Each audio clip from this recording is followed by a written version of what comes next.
Amis, frères et sœurs, nous sommes en période de la Semaine sainte.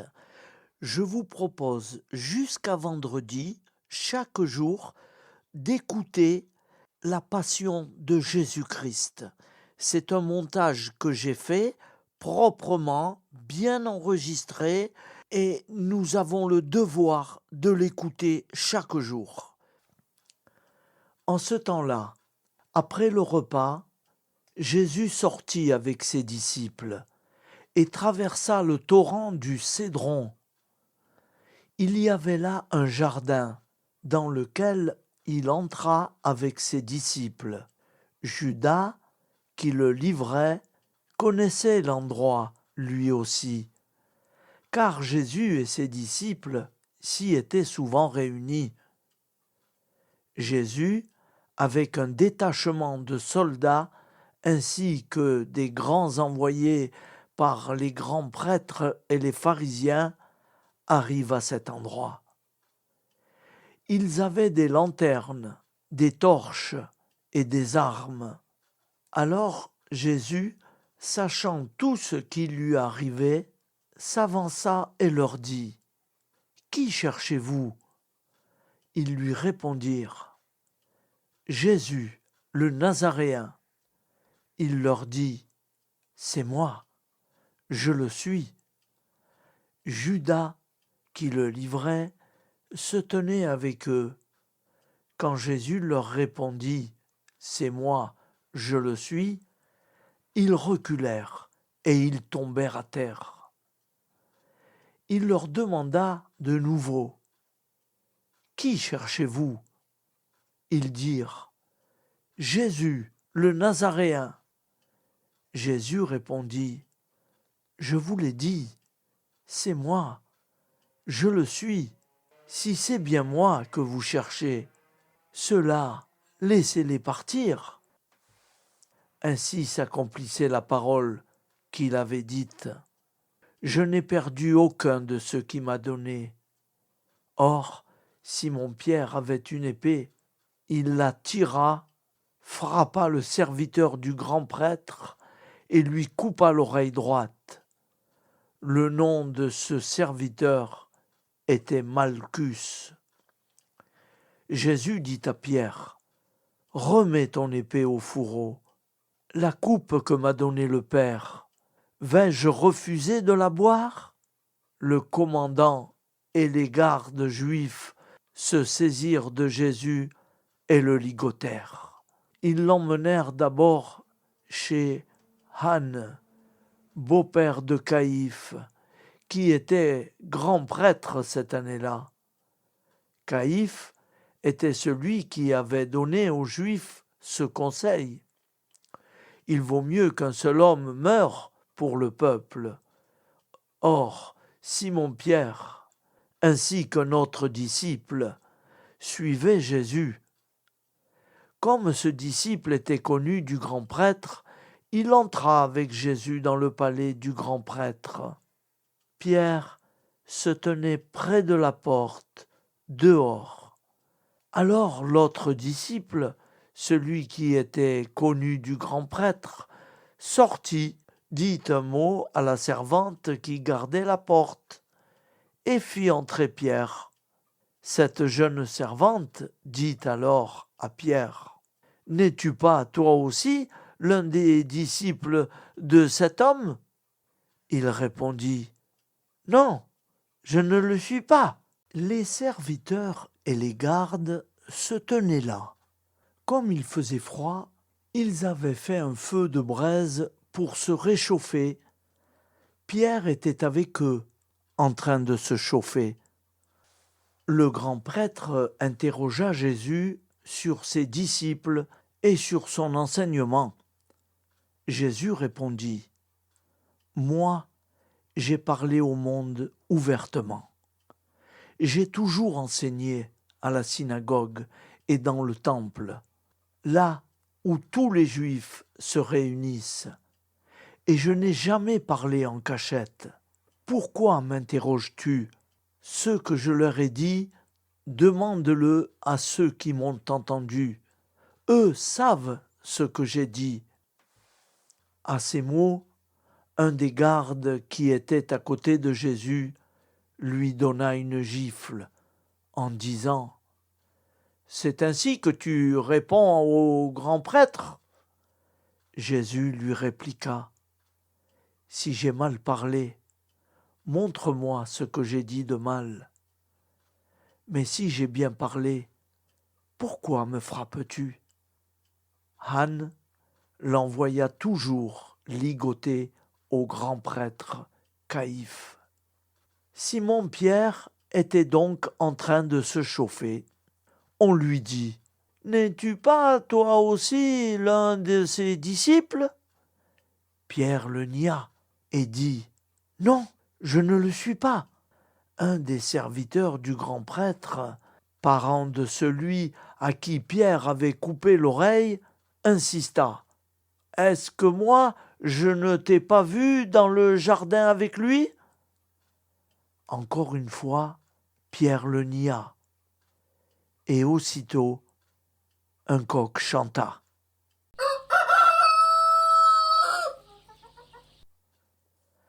Alors, on emmène Jésus chez Caïphe, au prétoire. C'était le matin. Ceux qui avaient amené n'entrèrent pas dans le prétoire pour éviter une souillure et pouvoir manger l'agneau pascal. Pilate sortit donc à leur rencontre et demanda : « Quelle accusation portez-vous contre cet homme ? » Ils lui répondirent : « S'il n'était pas un malfaiteur, nous ne t'aurions pas livré cet homme. » Pilate leur dit : « Prenez-le vous-même et jugez-le suivant votre loi. » Les Juifs lui dirent : « Nous n'avons pas le droit de mettre quelqu'un à mort. » Ainsi s'accomplissait la parole que Jésus avait dite pour signifier de quel genre de mort il allait mourir. Alors Pilate rentra dans le prétoire. Il appela Jésus et lui dit : « Es-tu le roi des Juifs ? » Jésus lui demanda : « Dis-tu cela de toi-même, ou bien d'autres te l'ont dit à mon sujet ? » Pilate répondit : « Est-ce que je suis juif, moi ? Ta nation et les grands prêtres t'ont livré à moi. Qu'as-tu donc fait ? » Jésus déclara : « Ma royauté n'est pas de ce monde.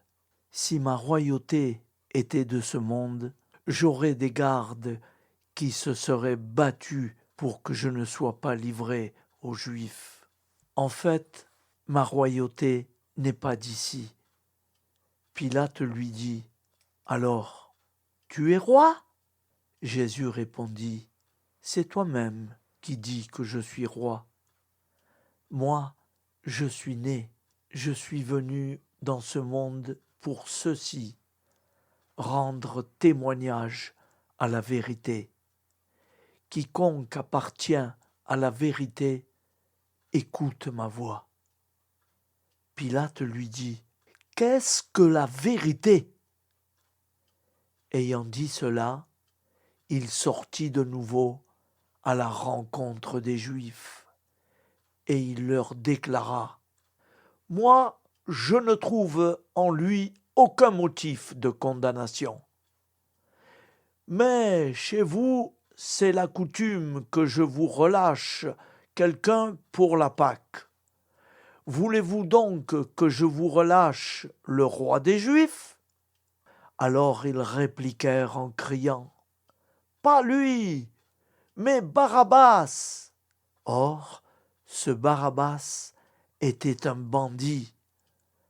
Alors Pilate fit saisir Jésus pour qu'il soit flagellé. Les soldats tressèrent avec des épines une couronne qu'ils lui posèrent sur la tête. Puis ils le revêtirent d'un manteau de pourpre. Ils s'avançaient vers lui et ils disaient : « Salut à toi, roi des Juifs !» Et ils le giflaient. Pilate, de nouveau sorti dehors, et leur dit : « Voyez, je vous l'amène dehors pour que vous sachiez que je ne trouve en lui aucun motif de condamnation. » Jésus donc sortit dehors, portant la couronne d'épines et le manteau pourpre. Et Pilate leur déclara : « Voici l'homme, ecce homo. » Quand ils le virent, les grands prêtres et les gardes se mirent à crier : « Crucifie-le! Crucifie-le » Pilate leur dit : « Prenez-le vous-même et crucifiez-le. Moi, je ne trouve en lui aucun motif de condamnation. » Ils lui répondirent : « Nous avons une loi, et suivant la loi, il doit mourir parce qu'il s'est fait fils de Dieu. » Quand Pilate entendit ces paroles, il redoubla de crainte. Il entra dans le prétoire et dit à Jésus : « D'où es-tu ? » Jésus ne lui fit aucune réponse. Pilate lui dit alors : « Tu refuses de me parler à moi ? Ne sais-tu pas que j'ai le pouvoir de te relâcher et pouvoir de te crucifier ? » Jésus répondit : « Tu n'aurais aucun pouvoir sur moi si tu ne l'avais pas reçu d'en haut. C'est pourquoi celui qui m'a livré à toi porte un péché plus grand. » Dès lors, Pilate cherchait à le relâcher, mais des Juifs se mirent à crier : « Si tu le relâches, tu n'es pas un ami de l'empereur. Quiconque se fait roi s'oppose à l'empereur. » En entendant ces paroles, Pilate amena Jésus au dehors. Il le fit asseoir sur une estrade, au lieu dit le dallage en hébreu, Gabbatha. C'était le jour de la préparation de la Pâque, vers la 6e heure, environ midi. Pilate dit aux Juifs : « Voici votre roi. » Alors ils crièrent : « À mort, à mort, crucifie-le » Pilate leur dit : « Vais-je crucifier votre roi ? » Les grands prêtres répondirent : « Nous n'avons pas d'autre roi que l'empereur. » Alors il leur livra Jésus pour qu'il soit crucifié. Ils se saisirent de Jésus, et lui-même, portant sa croix, sortit en direction du lieu dit le crâne ou calvaire, qui se dit en hébreu Golgotha. C'est là qu'ils le crucifièrent, et 2 autres avec lui, un de chaque côté, et Jésus au milieu. Pilate avait rédigé un écriteau qu'il fit placer sur la croix. Il était écrit : « Jésus, le Nazaréen, roi des Juifs. » Beaucoup de Juifs lurent cet écriteau, parce que l'endroit où l'on avait crucifié Jésus était proche de la ville, et que c'était écrit en hébreu, en latin et en grec. Alors les grands prêtres des Juifs dirent à Pilate : « N'écris pas, roi des Juifs, mais cet homme a dit : Je suis le roi des Juifs. » Pilate répondit : « Ce que j'ai écrit, je l'ai écrit. » Quand les soldats eurent crucifié Jésus, ils prirent ses habits, ils en firent 4 parts, une pour chaque soldat. Ils prirent aussi la tunique. C'était une tunique sans couture, tissée tout d'une pièce, de haut en bas. Alors ils se dirent entre eux : « Ne la déchirons pas, désignons par le sort celui qui l'aura. Ainsi s'accomplissait la parole de l'Écriture. Ils se sont partagés mes habits, ils l'ont tiré au sort, mon vêtement. C'est bien ce que firent les soldats. Or, près de la croix de Jésus se tenait sa mère et la sœur de sa mère, Marie, femme de Cléophas, et Marie-Madeleine.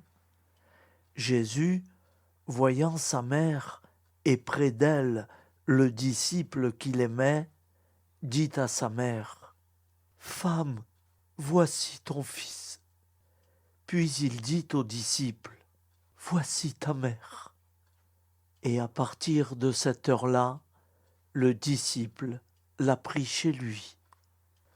Après cela, sachant que tout désormais était achevé, pour que l'Écriture s'accomplisse jusqu'au bout, Jésus dit, « J'ai soif. » Il y avait là un récipient plein d'une boisson vinaigrée. On fixa donc une éponge remplie de ce vinaigre à une branche d'hysope et on l'approcha de sa bouche. Quand il eut pris le vinaigre, Jésus dit, « Tout est accompli. » Puis, inclinant la tête, il remit l'esprit. Faire un peu de silence.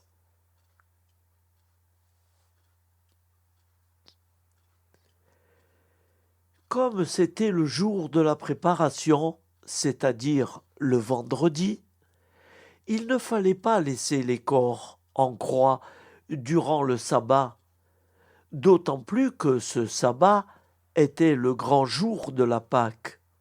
Aussi les Juifs demandèrent à Pilate qu'on enlève les corps après leur avoir brisé les jambes. Les soldats allèrent donc briser les jambes du premier, puis de l'autre homme crucifié avec Jésus. Quand ils arrivèrent à Jésus, voyant qu'il était déjà mort, ils ne lui brisèrent pas les jambes. Mais un des soldats, avec sa lance, lui perça le côté, et aussitôt il en sortit du sang et de l'eau. Celui qui a vu rend témoignage, et son témoignage est véridique. Et celui-là sait qu'il dit vrai, afin que vous aussi vous croyiez. Cela, en effet, arriva pour que s'accomplisse l'Écriture. Aucun de ces os ne sera brisé. Un autre passage de l'Écriture dit encore, « Ils lèveront les yeux vers celui qu'ils ont transpercé. » Après cela, Joseph d'Arimathie, qui était disciple de Jésus, mais en secret par crainte des Juifs, demanda à Pilate de pouvoir enlever le corps de Jésus.